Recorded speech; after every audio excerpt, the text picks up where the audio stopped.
Nephrotic syndrome is a condition that results from damage to the glomerular filtration barrier, leading to excessive loss of proteins in the urine, and is generally defined by massive proteinuria, greater than 3.5 grams per 24 hours, hypoalbuminemia, and edema.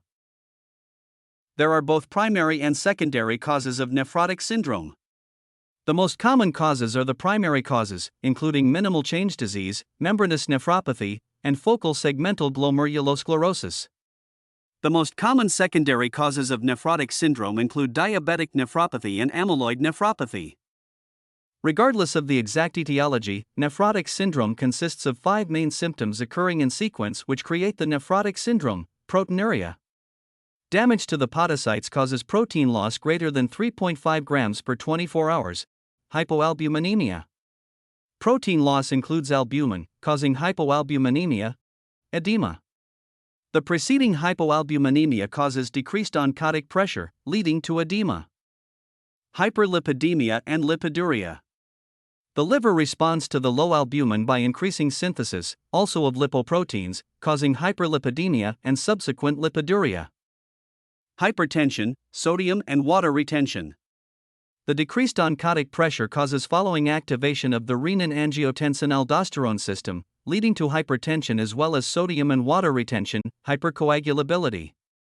The previous protein loss also includes loss of antithrombin 3, leading to increased clot formation and therefore a hypercoagulable state.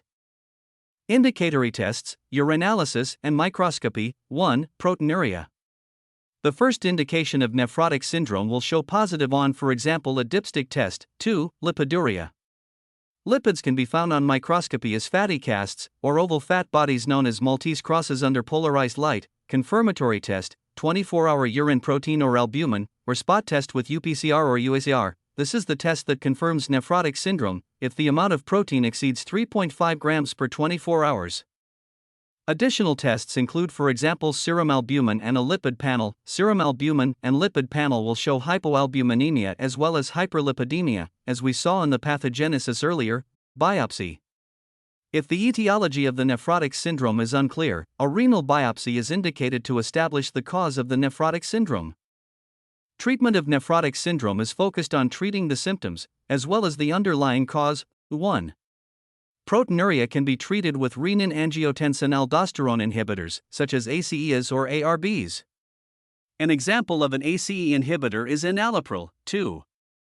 Hyperlipidemia can be treated with statins, such as, for example, atorvastatin. 3. Edema can be treated with loop diuretics, such as, for example, furosemide. 4. Hypercoagulability can be treated with anticoagulants, as, for example, unfractionated heparin. 5. Infection risk should be prevented with prophylactic vaccination.